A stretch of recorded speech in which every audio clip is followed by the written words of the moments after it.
Hello everyone, welcome to my YouTube channel world physics with PS Dubey. आज हम लेके आए हैं क्लास 12th की अगली वीडियो जो है फर्स्ट चैप्टर की।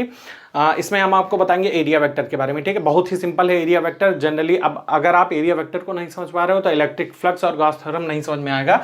तो एरिया वेक्टर सबसे पहले हम आपको बता रहे हैं कि किसी भी एरिया पे हमें क्या करते हैं, नॉर्मल डालते हैं। क्या डालते हैं? नॉर्मल। नॉर्मल आप सभी लोग जानते हो, एक लाइन होती है, उस एरिया पे हम डालते हैं। ठीक है, वो नॉर्मल जो नॉर्मल हम डालते हैं वो क्या नॉर्मल वेक्टर कहलाता है। और नॉर्मल वेक्टर को हम किसी यूनिट वेक्टर के साथ लिखते हैं। कैसे लिखते हैं आइए यही समझाते हैं। ठीक है, तो दो चीजें हमें आपको बतानी है, एक प्लेन के लिए बताना, एक कर्व सरफेस के लिए बताना है। ठीक है, ये प्लेन सरफेस है और दूसरा है आपका कर्व्ड सरफेस है। ठीक, चलिए प्लेन के लिए हम बता दें, सिंपल है। मैंने लाइन लिखी हुई है, देख लीजिए पहले आप लोग ध्यान से। ठीक है, देखिए लाइन क्या है, the direction of the planar area vector, the direction of the planar area vector is specified by the normal to the plane. मतलब कि हम किसी भी प्लैनर एरिया वेक्टर का अगर हमें डायरेक्शन फाइंड करना है तो हमें क्या करना होगा, उस प्लेन के एरिया पे हमको क्या करना होगा, नॉर्मल डालना होगा, by the normal to the plane.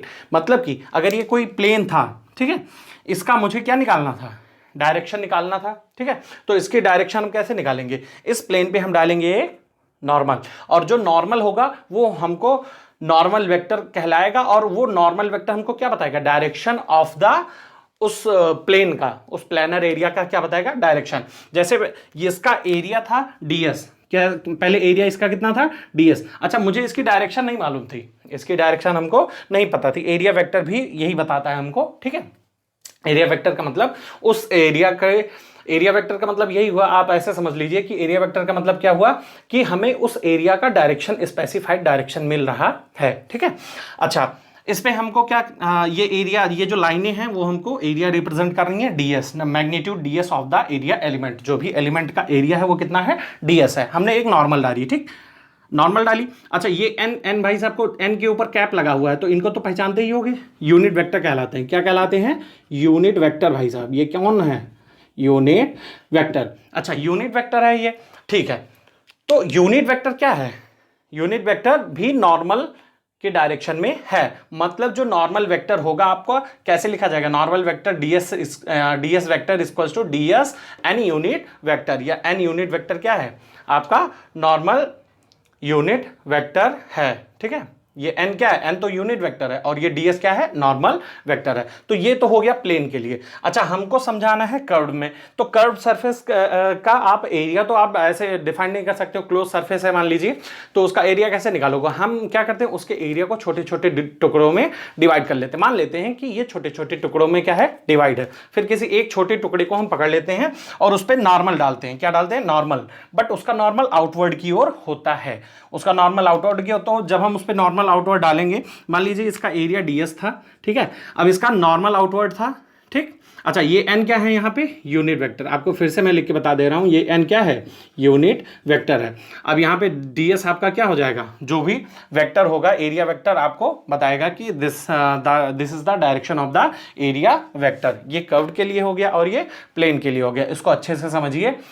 ठीक है, उसके बाद हम आपको अगला टॉपिक पढ़ा रहे हैं, इलेक्ट्रिक फ्लक्स। इसको देख लीजिए एक बार फिर से, अगर नहीं समझ में आएगा तो एक बार स्लोली आप देख सकते हैं। ठीक, चलिए अगला टॉपिक पढ़ा रहे हैं हम। तो अगला टॉपिक है इलेक्ट्रिक फ्लक्स। इलेक्ट्रिक फ्लक्स क्या होता है, हम आपको बता रहे हैं। इलेक्ट्रिक फ्लक्स का मतलब ये हुआ कि किसी भी पर्टिकुलर एरिया में कितनी number of electric lines pass कर रही हैं। ठीक है, किसी पर्टिकुलर एरिया में कितने number of lines, electric lines pass कर रही हैं, that is known as the electric flux.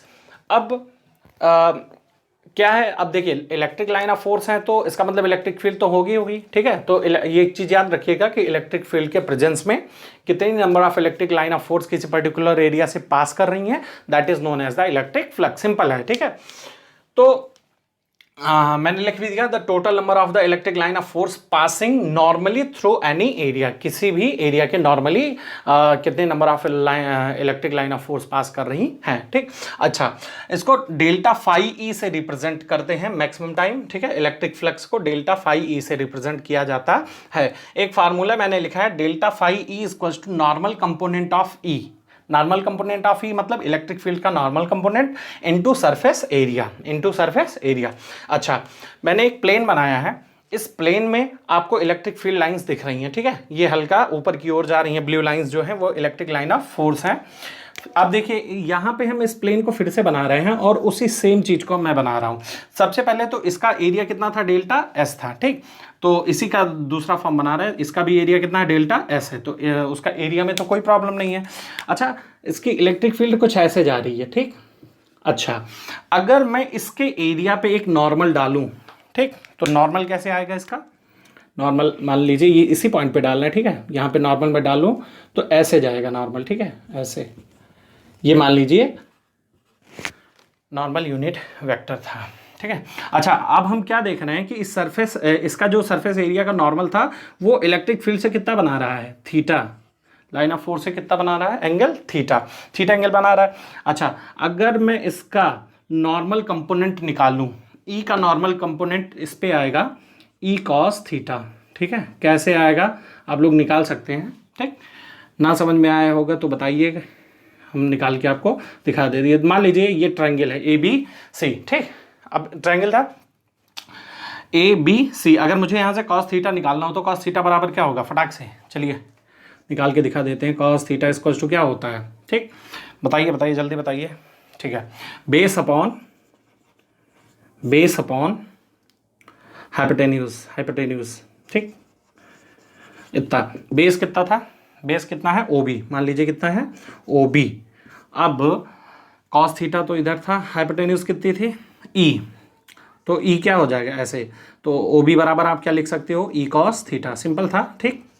ऐसे हम निकालते हैं, ठीक है। तो हमें इसकी वैल्यू पता चल गई, नॉर्मल की वैल्यू कितनी है, नॉर्मल कंपोनेंट ऑफ ई कितना है, ई कॉस थीटा, तो हम उसको लिख देंगे E cos theta into area कितना था, डेल्टा एस, तो हम इसको ऐसे लिख सकते हैं E into delta S into cos theta, ठीक है। इसको उतारिए, कोई बहुत बड़ी बात नहीं है, आप लोग उतारिए। उसके बाद मैं आपको अगला टॉपिक क्या, एक इसी का ठीक दूसरा सवाल आपको बताऊंगा, ठीक है। अच्छा, कॉस थीटा है, चलिए देख लिए। अच्छा, कॉस थीटा है तो आप इसको ऐसे भी तो लिख सकते हैं, दो वेक्टर का dot product E dot delta S, ठीक। ये क्योंकि आप एस को ऐसे लिख सकते हैं, इलेक्ट्रिक फ्लक्स का फार्मूला आपको क्या मिल रहा है, ई डेल्टा एस का डॉट, ठीक। अच्छा, ए डॉट भी क्या होता है, ए बी कॉस थीटा, तो ये सिंपल, इसको उतारिए। फिर मैं आपको एक और छोटा सा एग्जांपल बता रहा हूँ, इसको उतार लीजिए, ठीक है। चलिए हम इसी में आपको आगे समझा रहे हैं।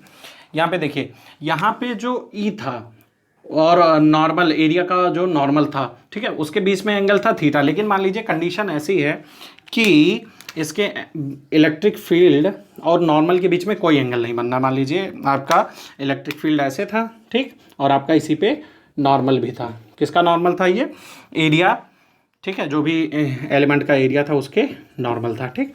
अब क्या कंडीशन, ई भी उसी डायरेक्शन में है और मतलब थीटा इनके बीच का क्या हो गया, अब दोनों भाई सेम लाइन पे, तो थीटा इक्वल्स टू 0 डिग्री, ठीक। अब यहाँ पे फार्मूला क्या बनना था, यहाँ पे रखिए कॉस थीटा की वैल्यू जो है 0, यहीं पे फ्लक्स उसका मैं निकाल के आपको दिखा रहा हूँ, ठीक है। इसको ऐसे कर लेते हैं, हम आपको बता रहे हैं इसका जो फ्लक्स होगा, अगर मैं फ्लक्स फाई ई लिखूँ तो क्या लिखना था, ई डेल्टा एस कॉस थीटा, ठीक। इतना वो नहीं था, लेकिन फिर भी हम लिख दे रहे हैं। कॉस थीटा की वैल्यू क्या है 0, और कॉस 0 की वैल्यू क्या होती है, पता है कि नहीं पता है, क्या होती है कॉस 0 की वैल्यू 0, अरे गधों, कॉस 0 की वैल्यू क्या होती है 1 होती है। क्या यार तुम लोग भी कंफ्यूज ऑल टाइम कंफ्यूज। तो अब यहाँ डॉट नहीं लग रहा है ये, ठीक है, मतलब मल्टीप्लाई है ये, हाँ नहीं तो फिर, ठीक। ई इंटू एस, आपका फ्लक्स इतना बचेगा, ठीक, इसको नोट कर लीजिए। अगली वीडियो में आपको गॉस थ्योरम बताएंगे। ठीक, और वीडियोस आपको कंटिन्यू मिलती रहेंगी। आप वीडियो को देखिए, लाइक करिए, शेयर करिए, सब्सक्राइब करिए। ठीक, और लाल बटन दबा के सब्सक्राइब करना है। ठीक है, मालूम है कि नहीं? चलो ठीक है, okay, stay home, stay safe, corona से बचिए। थैंक यू, नोट कर लीजिए सभी लोग।